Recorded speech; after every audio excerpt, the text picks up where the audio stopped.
எல்லாருக்கும் வணக்கம். கடமையை செய், பலனை எதிர்பார்க்காத. என்னடா நம்ம எதுக்கோ எதிர்பார்த்துட்டு இருந்தோம், இது என்ன ஒரு ஸ்லோகம் சொல்றான்னு பார்க்குறீங்களா? எந்த விஷயத்துக்காக நீங்கள் எதிர்பார்த்துட்டு இருக்கீங்களோ அதுக்கு முன்னாடி ஒரு ஸ்லோகம், ஒரு குட்டி கதை. ஏன்னா இந்த வீடியோ முடியும் போது அந்த ஸ்லோகத்துக்கும் அந்த குட்டி கதைக்கும் ஒரு லிங்க் இருக்கு, சரிங்களா?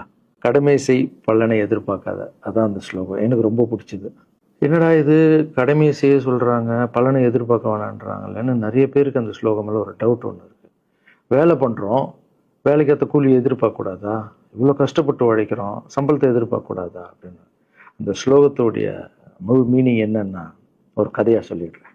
ஒரு பெரிய வீடு, ஒரு மிகப்பெரிய பணக்காரர். அவர் ரூமு மட்டும் க்ளீன் பண்ணுறதுக்கு ரெண்டு ஆட்கள் இருப்பாங்க.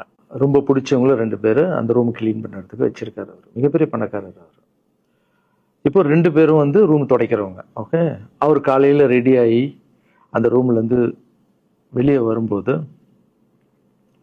அவங்க துடைச்சிட்டு இருக்காங்கல்ல, அதில் ஒருத்தர் வந்து அவர் பாட்டுன்னு ஒரு வேலையை பார்த்துட்டு இருப்பார், துடைச்சிக்கிட்டே இருப்பார். இன்னொருத்தர் இருக்கார்ல, அவர் போய், சார் உங்கள் ட்ரெஸ்ஸு சூப்பராக இருக்குது சார், சார் நீங்கள் போட்டுக்கிற கண்ணாடி நல்லா இருக்கு சார், சென்ட்டு சூப்பராக இருக்குது சார், நல்லா இருக்கு சார், சூப்பராக இருக்கீங்க சார், எனக்கு பேக் கொடுங்க சார் அப்படின்னு வாங்கிட்டு போவார். இன்னொரு ஆள் வணக்கம் சார் சொல்லிட்டு வேலையை மட்டும் பார்த்துட்டு இருப்பாராம். இப்படியே தினமும் நடக்கும். அப்புறம் அந்த ஓனர் வந்து இந்த ஊரை விட்டு வெளியூருக்கு போகிறாரு. போகும்போது 2 வேலைக்காரங்களும் கூப்பிட்டு ஒருத்தருக்கு வந்து 1 மாதம் சம்பளம் எக்ஸ்ட்ரா, யார் கூட பேக்லாம் தூக்கிட்டு போய் எப்போ பார்த்தாலும் நான் சூப்பர் சொன்னார்ல, அவருக்கு 1 மாதம் சம்பளம் எக்ஸ்ட்ரா. இன்னொரு ஆளுக்கு ஒரு வீடு வாங்கி கொடுத்து அவரை, நீ என் கூடயே வந்துருங்க, நான் அவர் கூடவே அவரை கூப்பிட்டு போகிறேன். இவன் ஓடி போய் கேட்டானா, சார் என்ன சார் தினமும் நான் தானே சார் உங்கள் பேக் எடுத்துருந்தேன், நான் கொடுத்த வேலையை நீ கரெக்டாக பண்ணல, நீ ஜால்ரா அடிக்கிறதுலையே இருந்த, எனக்கு இது நல்லா இருக்கு அது நல்லா இருக்குன்னு. ஆனால் அவன் வேலையை மட்டும்தான் பார்த்தான். வேலையை கரெக்டாக பார்த்தா பலனு கடவுள் கொடுப்பார், அந்த பலன் தான் இது அப்படின்னு சொன்னாங்க. இப்போ விஷயத்துக்கு வருவோமா? திருச்சி கிழக்கு தொகுதி. இன்னைக்கு நான் என்ன முடிவு சொல்கிறேன் இதுதானே. நான் திருச்சி கிழக்கில் நிற்கணும்னா நான் முதல்ல அரசியலுக்கு வரணும். நான் அரசியலுக்கு வரேனா இல்லையான்றதை சொல்கிறேன். அரசியல் எப்படி என் வாழ்க்கையில் வந்ததுன்னு சொல்கிறேன். உங்களுக்கு நல்லா தெரியும், என் வீட்டில் குழந்தைங்கள வளர்த்துக்கிட்டு நான் பாட்டுன்னு சோஷியல் சர்வீஸ் பண்ணிகிட்டு இருந்தேன். மாற்றுத்திறனாளிக்கு டான்ஸ் சொல்லி கொடுக்குறது, ஓப்பனர் சர்ஜரி பண்ணுறது, பசங்களை படிக்க வைக்கிறது, ஸ்போர்ட்ஸ் எல்லாத்துலேயும் என்னால் முடிஞ்ச வரைக்கும் பண்ணுவேன். என்னால் முடியல மற்றவங்கிட்ட கேட்டு பண்ணிட்டு இருந்தேன். இந்த டைமில் தான் ஜல்லிக்கட்டுன்னு வருது. ஒரு சில விஷயம்லாம் ஃபாஸ்ட்டாக சொல்லிடுறேன், உங்களுக்கு தெரிஞ்ச விஷயம்தான். ஜல்லிக்கட்டுன்னு வருது, அதில் நான் போகிறேன், சாப்பாடு போகிறதுக்காக குழந்தைங்களுக்கு போகிறேன். அப்படி நான் அந்த ஜல்லிக்கட்டு நடந்து முடிஞ்ச விஷயம்லாம் உங்களுக்கு தெரியும். அப்புறம் என் மேலே ஒரு தலைவர் விமர்சனம், எதுக்கு தலைவர்னு சொல்லுவாரா, நம்ம அண்ணன் தான், சீமான் அண்ணன் ஒரு விமர்சனம் வைக்கிறாரு. அதுக்கு நான் மறுபடியும் ஒரு ட்வீட் போடுறேன், அவர் ட்வீட் போடுறேன். அப்போ தான் என் வாழ்க்கையில் அரசியல்னு எடுத்து அந்த நுழையுது. நம்ம சாப்பாடு போகிறதுக்கு போகணும், இது என்னடா இவ்வளோ பெருசாக இருக்கு, அந்த ஜல்லிக்கட்டு தான் எனக்கு அரசியலில் உள்ள நுழைஞ்சுது, என்னடா இவ்வளோ பெருசாக இருக்கு அப்படின்னு. அப்படியே போச்சு. அதே தலைவர் தான், அதே சீமான் அண்ணன் தான் ரஜினி சார் அரசியலுக்கு வர்ற மாதிரி பேச்சு அடிபட்ட உடனே அவங்க சைட்லேருந்து பேசுகிறாங்க, தலைவரை பற்றி பேசுகிறாங்க. தலைவர் எனக்கு வந்து ஒரு குரு, என்னை வாழ வச்ச தெய்வம், ஒரு அப்பா மாதிரி, ஒரு அண்ணன், அப்பா எல்லாமே சொல்லலாம். ஸோ அவரை பற்றி அதிகமாக பேச ஒரு முறையும் சூப்பர் ஸ்டாருக்கு ஃபோன் போடுவேன், அண்ணா ரொம்ப ஓவராக பேசுகிறாங்க, டெபா கம்முன்னு இருக்கண்ணா, நீ சைலண்ட்டாக இப்படியே ஓரளவுக்கு தான் நம்மளால் பொறுக்க முடியும். அதுக்கப்புறம் ஆடியோ ரிலீஸ் ஃபங்க்ஷனில் என் மனசில் இருக்கிறதெல்லாம் உடச்சி சொன்னேன், அதை நீங்களும் பார்த்துருப்பீங்க, தெரியும். அதுக்கப்புறம் ஒரு ரஜினி சாருக்கு ஒரு ஃபங்க்ஷன் வந்தது, அந்த ஃபங்க்ஷன்லேயும் பேசினேன் இதை பற்றி. உங்களுக்கு தான் தெரியுமா அந்த வீடியோ, யார் ஓட்ட பந்தயத்தில் ஜெயிக்கிறது, இப்போ கூட அந்த வீடியோ போயிட்டுருக்கு. அதை பேசணும், அது பாட்டு அப்படியே போயிட்டு இருந்தது. அதுக்கப்புறம் பார்த்தீங்கன்னா ரஜினி சார் அரசியலுக்கு வரேன்னு அனௌன்ஸ் பண்ணுறாரு. பண்ணோடனே நான் போய் தலைவரை பார்க்குறேன், என்ன வரீங்களா, நியூஸில் வருது, ஆமாக்கா நான் வரேன். இன்னும் பயங்கர சந்தோஷம். ஏன்னா வாழ்க்கையில் ஒளி ஏற்றி வச்சவர், அவர் அரசியலுக்கு வர்றாரு, அவருக்கு சப்போர்ட்டிவாக இருக்கணும் நம்ம. அப்புறம் எல்லாருக்கிட்டையும் போய் நம்ம கேட்டுட்டு இருக்கோம், தலைவர் வந்துட்டாருன்னா எல்லாமே குழந்தைங்களுக்கு இன்னும் நிறைய பண்ணலாம் அப்படின்னு, என்ன நானும் வரேன்னு அப்படின்னா ரொம்ப சந்தோஷம் அப்படின்னு ஸ்ட்ரெயிட்டாக கிளம்பி நான் ட்ரஸ்ட்டுக்கு வரேன். என்னுடைய ட்ரஸ்ட், என்னுடைய ஃபேன்ஸு எல்லாரையும் கூப்பிட்டு என்னுடைய வெல்விஷர்ஸ் எல்லாரையும் கூப்பிட்டு உட்கார வச்சு தலைவர் அரசியலுக்கு வராரு. புரியுதுங்களா? எனக்கு வந்து எழுத படிக்க தெரியாது, அதான் ஒரு ட்வீட் பண்ணணும், இதெல்லாம் ரெடி பண்ணுங்கன்னு தமிழில் சொல்லிவிட்டு அவங்க ரெடி பண்ணிட்டு இருக்க ஒரு டீம். இன்னொரு டீம் உட்காந்து என்கிட்ட கேள்வி கேட்குறாங்க, தலைவர் அரசியலுக்கு வந்து அவர் வந்து சிஎம் ஆயிடுவாரு, நீங்க வந்து அமைச்சர் ஆயிடுவீங்களாண்ணே, சுகாதாரத்துறை அமைச்சர் தான் நம்ம வந்து ஆப்ரேஷன் நிறைய பண்ணலாம், இன்னொருத்தர் கல்வித்துறை எடுத்தால் நிறைய படிக்க வைக்கலாம். டேய், கடமை செய்யணும், பலன் எதிர்பார்க்கக்கூடாது. சுகாதாரத்துறை அமைச்சர், இது வந்து கல்வித்துறை, இதெல்லாம் படிச்சவங்க வர இடம். அண்ணன் படிக்கலடா. எல்லாருக்கும் படிச்ச இடத்த போட்டு ஒரே இடத்துல போய் முடங்கி போய் படிப்புனா படிப்பு மட்டும், எல்லாம் கட்சி வளரட்டும், தலைவர் வரட்டும், எல்லா துறையிலேருந்து ஹெல்ப் கேட்டு நல்லா பண்ணுவோம், பெரிய ட்ரஸ்ட் கட்டுவோம். இப்போன்னா சின்ன ட்ரஸ்ட்ல தான் நம்ம இருக்கோம். சின்ன வீட்டில் 60 குழந்தைங்க நீங்கள் இருக்கீங்க, 100 ஏக்கரில் கட்டுவோம். ஊனமுற்றோர்கள் இந்த பக்கம் திருநங்கைகளுக்கு இந்த பக்கம் முதியோர்களுக்கு ஒரு பெரிய ட்ரஸ்ட் கட்டி பண்ணுவோம்டா. சூப்பர்ண்ணா. இன்னொருத்தர் டக்குன்னு அங்கேருந்து, அண்ணா நம்மளை எதிர்த்து பேசிட்டு இருக்காருல்ல சீமான் அண்ணன், அவருக்கு ஆப்போசிட்டாக எதிர்த்து நில்லுங்கண்ணே அப்படின்னா. அது அரசியல் இல்லை.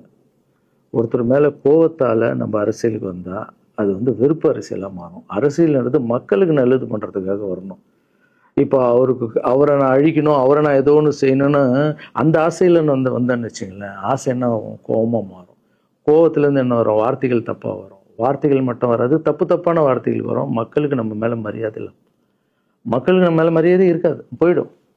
ஸோ அதால் அரசியலுக்கு வரோன்னா அவரை அழிக்கிற வழியாக இருக்கு. பதிவை பற்றி பேசுகிறத ஃபஸ்ட்டு விடுங்கடா, ஃபஸ்ட்டு வேலையை பார்ப்போம்டா. நம்ம தலைவர் வரோன்னு சொல்லிட்டாரு, ட்வீட் போடுங்களா அப்படின்னா ட்வீட் போட்டுட்டு அங்கேருந்து போட்டுட்டு வீட்டுக்கு போகிறேன். இங்கே தான் பெரிய ட்விஸ்ட் இருக்குது எனக்கு. வீட்டுக்கு போகிறேன். வீட்டுக்கு போனோன்னா எப்பவும் நான் அம்மா கிட்ட போய் ஒரு விஷயத்த சொல்கிறதுக்கு முன்னாடி ஒரு சர்ப்ரைஸ் ஒன்று பண்ணுவேன். எங்கள் அம்மா கோவில் கட்டுறது கூட, கோவில் கட்டிட்டு ஸ்டாச்சுலாம் ஆர்டர் பண்ண அப்புறம் தான் அந்த ஸ்டாச்சுவே காமிச்சாங்க அம்மாவுக்கு. அதே மாதிரி அரசியல் விஷயத்துலையும் போய் சொல்லலான்னு அம்மாவை கூப்பிட்டு ஃபேமிலியெல்லாம் உட்கார வச்சு, அம்மா தலைவர் அரசியலுக்கு வர்றாரு, சரி கண்ணா, நானும் அரசியல் போடுறேன், இங்கே பரமா ட்வீட் போட்டிருக்கேன் அப்படின்னு. அம்மா முகம் டக்குன்னு மாறிட்டு ஓகே கண்ணா, ஓகே நான் சாப்பிடலாம் அப்படின்னு எழுந்து போயிட்டாங்க. என்ன இப்படி போக மாட்டாங்களே, ஒரு விஷயத்த சொன்னால் சூப்பர் கண்ணான்னு பேசுவாங்கல்ல, 1 hour அதில் இருக்கிற நல்லது கெட்டது எல்லாம் பேசுவாங்க, என்ன போயிட்டாங்க அப்படின்னு ஒரு ஃபீல். சரி, இது உடம்பு சரியில்லை போல, அப்செட்டில் விட்டேன். அப்புறம் 2-3 நாள் அவங்ககிட்ட பேசவே மாட்டுறாங்க. கூப்பிட்டு, என்னம்மா உனக்கு பிரச்சனை, ஏதாவது தப்புன்னா அடின்னா அடிச்சிடுமா, என்னம்மா இப்படி பேசாமல் இருக்குன்னா, இல்லை கண்ணா நீ அரசியல் போனது எனக்கு பிடிக்கல அப்படின்றாங்க. ஏமா அரசியல் போனால் பிடிக்கல? இல்லை கண்ணா, அது ஒரு சாக்கடை, அரசியலுக்கு போகக்கூடாது, அது வந்து பணம் கொடுக்குறாங்க அரசியலுக்கு, ஓட்டு வாங்குறதுக்கு பணம் கொடுத்து தாங்க நான் ஜெயிக்கிறாங்க. அதுக்கப்புறம் ஜாதி இல்லைன்னுவாங்க, ஜாதி இருக்குது, மதம் இல்லைன்னுவாங்க, மதம் இருக்குது. அந்த சாக்கடைக்குள்ளே நீ போகாதப்பா. நம்மளுக்கு வாழ்க்கையை ஒளி வச்சு ஏற்றி வச்சவர் தாங்க நம்ம சூப்பர் ஸ்டார், அவர்கிட்ட என்னை கூப்பிட்டு போப்பா, நான் சொல்கிறேன், அவர் ஒரு ஆன்மீகவாதி, அவரும் அரசியலுக்கு வருவானா, இந்த வயசில் அவர் நிம்மதியாக இருக்கட்டும், எதுக்கு அரசியலுக்கு வர, என்னை கூப்பிட்டு போ, அப்பாயின்மெண்ட் வாங்கி கொடுத்துருந்தாங்க. அப்பாயின்மெண்ட் வாங்கி கூடா, நானும் வேற கனவுல வந்து மைண்ட் வைஸ், அம்மா நான் சொல்கிறது கேளுமா, நம்ம எத்தனையோ இப்போ வந்து எல்லா குழந்தைங்களுக்கும் ஒவ்வொரு ஸ்டேஜில் போய் கேட்டு தானேம்மா ஹெல்ப் நடக்குது. இப்போ தலைவர் வந்துட்டாருன்னா நம்ம தாராளமாக பண்ணலாம்லம்மா, உன் கையில் எவ்வளோ காசு இருக்கோ அதுக்கு மட்டும் செய், அரசியல் வேணான்னு சொல்கிறேன் அப்படின்னு போயிட்டான். அந்த ஃபேஸ் வந்து அதுக்கப்புறம் அடிதான் நம்மளுக்கு. சரி, இந்த உலகத்தில் அம்மா மீறி பண்ணலாம், ஆனால் நான் உருப்பிட மாட்டேன், நல்லா தெரியும். இந்த உலகத்துலேயே எனக்கு யாருன்னா எங்கள் அம்மா தான். அது அம்மா இல்லை, எங்கள் கடவுள்னே சொல்லலாம், நான் எதிர்க்க பார்க்குற கடவுள். சரி, அம்மாவுக்கு சொல்லி புரிய வைக்கலாம், என்னடான்னு தலைவர்கிட்ட போய் எப்படி சொல்கிறது, பசங்கிட்ட ஒரு பயங்கர பில்டப் கொடுத்துட்டோம், அது இதுன்னு எல்லாம் வேற பார்த்துட்டு இருக்காங்க, என்ன பண்ணுறது. அந்த டைமை பார்த்து கொரோனா வருது, ஒரே ஷாக்கு, வெளியே போக முடியாதுன்றாங்க, இல்லைன்னா முடிஞ்சு போச்சு. பிரச்சாரம் பண்ண வெளியே போக முடியாது, தலைவருக்கு உடம்பு சரியில்லாமல் போகுது, ஹைதராபாத் ஷூட்டிங் போகிறாரு, உடம்பு முடியல, அப்படியே எல்லாமே கொலாப்ஸ் ஆகுது. அப்புறம் தலைவர் அலௌன்ஸ் பண்ணுறாரு, நான் அரசியலுக்கு வரல, டாக்டர்ஸ் வந்து போகக்கூடாதுன்னு சொல்லிட்டாங்க, கொரோனா டைமில் நம்ம வந்து பிரச்சாரம் போக முடியாது, அந்த காரணம் சொன்னார், இது உங்களுக்கு எல்லாருக்கும் தெரியும். அவ்வளோதான், தலைமையில் கை வச்சுன்னு உட்காந்துட்டோம். நான் ட்ரஸ்ட்டில் இருக்கிற குழந்தைங்க மற்றவங்க எல்லாரும் என்னென்னோ நினச்சி ஒர்க் பண்ணிட்டு இருந்தால எல்லாரும் அப்செட்டில் உட்காந்துருக்கோம். தலைவர் ஒருத்தம் போய் பேசி பார்க்கலாம் அவர்கிட்ட, தலைவர் வர்றாரு, கூப்பிட்றாரு, போகணும். அந்த மாதிரி தலைவரை பார்த்தது இல்லை நான். அப்படியே எனக்கு புரிஞ்சுது, அவர் ரொம்ப வலியில் இருக்கார் அப்படின்னு. எவ்வளோ சுறுசுறுப்பானால உடம்பு முடியலைங்கண்ணா, பரவாயில்ல, நம்ம உடம்பு தானே முக்கியம், என்ன இதெல்லாம் என்னென்ன தூக்கி போடுங்கண்ணா. இல்லைங்கண்ணா, இத்தனை வருஷம் என்னை வாழ வச்சாங்கல்ல, அவங்களுக்கு ஏதாவது ஒன்று பண்ணணும்னு நினச்சாங்கண்ணா, இங்கே குத்துதுக்கண்ணா, எனக்கு என்ன பண்ணுறதுன்னு தெரியல, ரொம்ப கஷ்டமாக இருக்கு அப்படின்னா. அண்ணே அதை விடுங்கண்ணே, எல்லாம் அப்படின்னு அவர்கிட்ட பேசிட்டு அவர் வந்து அப்போ நான் முன்னாடி பேசும்போது அவர் சொல்கிறார், நான் கூட பதவிக்கு வரணும்னு ஆசைப்படல, இன்னொரு நல்ல ஆள் படித்த ஆள் அங்கே நிற்க வச்சு பார்ப்போம். யாருன்னே சொல்லுவேன், யாருன்னு கூட சொல்லலை. அது அப்படியே போச்சு. அவர் மனசுக்கு மட்டும்தான் தெரியும், யாருன்னு கூட சொல்லலை. ரொம்ப அப்செட்டாக இருந்தார். சரி ஓகே, இதுவும் கடந்து போகணும். அப்படியே கடந்து போச்சு. எனக்கும் காஞ்சனா படம் அது இதுன்னு பெரிய ஹிட் ஆகுது. அதுக்கப்புறம் யாருக்கிட்டேயும் நீங்கள் யாரும் எனக்கு ஹெல்ப் பண்ண வேணாம். முதல் நாள் நான் கலைஞர் ஐயா கிட்ட ஹெல்ப் கேட்டேன். அவர் ஒரு சில குழந்தைங்களுக்கு ஹெல்ப் பண்ணார். அதுக்கப்புறம் அன்புமணி ராமதாஸ் ஐயா, அவரும் ஹெல்த் மினிஸ்டர் இருக்கும்போது அவர் ஒரு சில குழந்தைங்களுக்கு ஹெல்ப் பண்ணார்.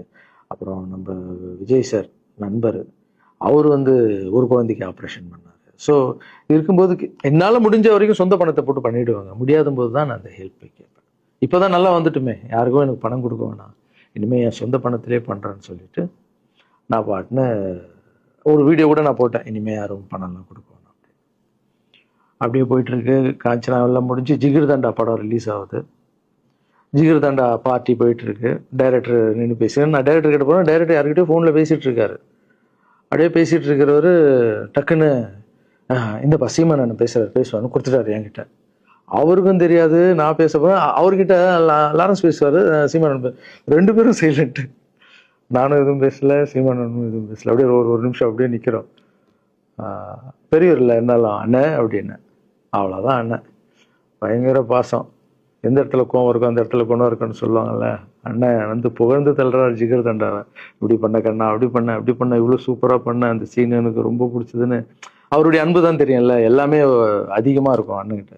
அண்ணா ரொம்ப சந்தோஷமாக வாழ்த்தினார். அப்புறம் நான் மாற்றம்னு ஒரு அமைப்பு ஆரம்பிச்சிருக்கேன்ல, இந்த விவசாயிகளுக்கு டிராக்டர் கொடுக்கறது, அப்புறம் மாற்றுத்திறனாளிக்கு ஸ்கூட்டி கொடுக்குறது, எல்லாமே அதை பார்த்துட்டு பத்திரிகையாளர் கேட்குறாங்க அவர்கிட்ட, ரகுவலரன் சார் மாற்றம்னு அமைச்சிருக்காருன்னா, நல்ல விஷயம் தம்பி, நல்லா பண்ணிட்டோம், நல்லா இருக்கட்டும் அப்படின்னு வாழ்த்தினாரு. ஸோ ஒரு பெரிய பிரச்சனைக்கு கடவுளே அதை அப்படியே சால்வ் பண்ணி வச்ச மாதிரி ஆயிடுச்சு. அப்படியே போச்சு. ஆனால் நீங்கள் நல்லா இருக்கணும், எங்கே இருந்தாலும் நல்லா இருப்பீங்க. எப்போல்லாம் ட்ரஸ்ட்டுக்கு போகும்போது பசங்கள்லாம் கேட்பாங்க, அந்த 100 ஏக்கர் ட்ரஸ்ட்டு குழந்தைங்க, சரி ஓகேடா.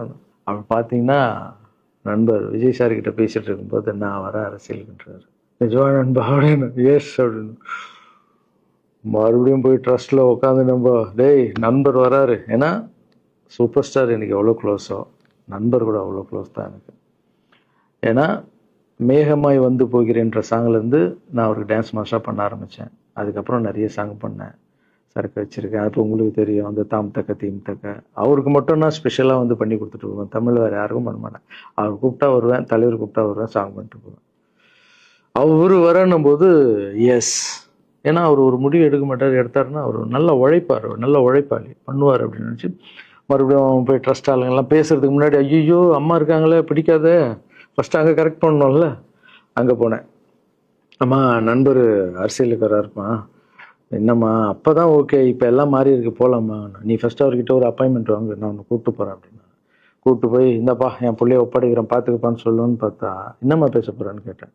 நீ அரசியலுக்கு வராத தம்பி, இது ஒரு சாக்கடை, நீ அரசியலுக்கு வராத, நீ ரொம்ப சைலண்டான ஆள், உனக்கு இதெல்லாம் செட் ஆகாது, பணம் கொடுத்தா தான் ஜெயிக்க முடியும், ஜாதி இருக்கு, மதம் இருக்கு, இதெல்லாம் தாண்டி வருது கஷ்டம்னு நான் அவர்கிட்ட சொல்கிறேன்ப்பா அப்படின்னு. நான் அப்படியே மா புரிஞ்சுக்குமாண்ணா, டேய் மீன் குழம்பு வச்சுருக்கேன் சாப்பிட்றேன், அதே மீன் குழம்பு. ஓகே, நான் நினச்சிட்டேன் நம்ம ஜாதகத்தில் இல்லை போல, சரி விட்டுடலாம், சரி இப்போ விட்டுருவோம், ஒரு 2-3 நாளைக்கு அப்புறம் மறுபடியும் பேசுவோம் அப்படின்னு மறுபடியும் பேசுகிறேன். அதே மறுப்பு தான். நானும் நண்பர்கிட்ட பேசுகிறேன், அம்மா இப்படி சொல்கிறாங்க நண்பா, அது அவங்களுக்கு தெரியல, அவர் நிறைய பேச மாட்டார், வயசானவங்க இல்லை, தெரியல, வந்தப்புறம் புரியும், ஒரே வார்த்தை தான். அதுக்கப்புறம் ஃபோனில் கூட்டணி கட்சியெல்லாம் வராது போது, நண்பா என்னடா யாரும் கூட்டணி கட்சி வரல நண்பா, இது அது, நான் எனக்கு ஒருத்தரை பிடிச்சிட்டாங்கன்னா மனசில் பட்டதை எல்லாமே சொல்லிகிட்டு இருப்பேன். அது நல்லதோ கெட்டதோ, என் பழக்கம் அப்படி தான், பிடிக்கலாம் தூரம் ஒதுங்கிடுவேன். அப்படியே போகுது. எலெக்ஷன் வருது, அனௌன்ஸ் பண்ணுறாங்க, எலெக்ஷன் நண்பர் நிற்கிறாரு. ரிசல்ட் அன்னைக்கு டோட்டலாக மாறுது எல்லாமே, அப்படியே தலைகீழாக ஆகுது, புரட்டி போடுறாரு சரித்திரத்தை. வேறம்மா முதல்ல தெரிந்து எங்கள் அம்மாவை தான். எனக்கு ரொம்ப ஆசையாயிடுச்சுன்னா எங்கள் அம்மா மேலே அம்மா பேர் கண்மணி. கண்மணி அப்படின்னு தான் கூப்பிட்டு போவேன். எங்கன்னு கூப்பிட்டு போனா அம்மா கண்மணி. என்னடா இவ்வளோ உஷாரா வர, என்ன விஷயம், இங்கே வா, உங்ககிட்ட தான் பேசணும். நீ என்னம்மா சொன்ன?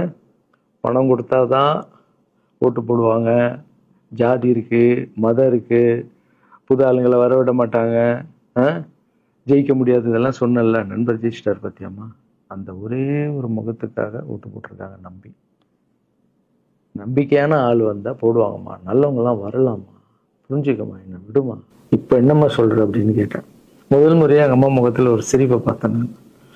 ஆமாங்கண்ணா, அந்த புள்ள எல்லாத்தையும் மாத்திடுச்சு, இவ்வளோ பெரிய வெற்றி அடி வரணும்னு நான் எதிர்பார்க்கலப்பா. ஒரு நல்ல மனுஷன் வந்து பண்ணணும்னு நினைச்சா அது வந்து முடியுங்கண்ணான்ற நம்பிக்கை எனக்கு வந்திருக்குப்பா அப்படின்னு அம்மா வந்து சொன்னான். அப்போ என்ன போயிடலாமா, ஓகேவா அப்படின்னு கேட்டேன். போகண்ணா, நீ நினைச்ச மாதிரி பண்ணு அப்படின்னு அம்மா வந்து சொன்னோன்னு காலில் சாஸ்தாமா வந்தேன். தேங்க்யூ ஸோ மச்மா அப்படின்னு. ரொம்ப ஹாப்பி நான். அம்மா ஓகே சொல்லிட்டாங்க அரசியல் வர்றதுக்கு.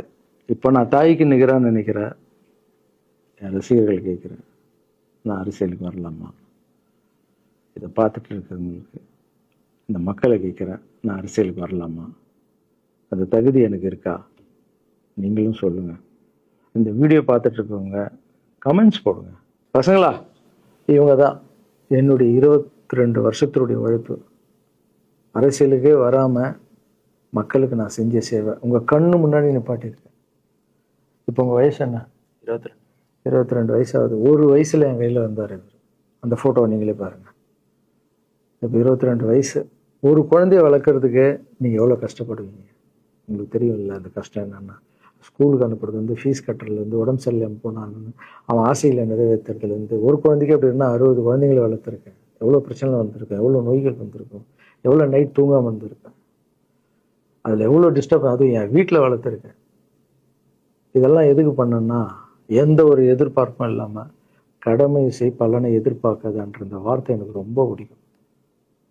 அதுக்காக செஞ்சுருக்கேன், என் மக்களுக்காக செஞ்சுருக்கேன். ஏன்னா மக்கள் தான் என் படத்தை வந்து பார்க்குறாங்க.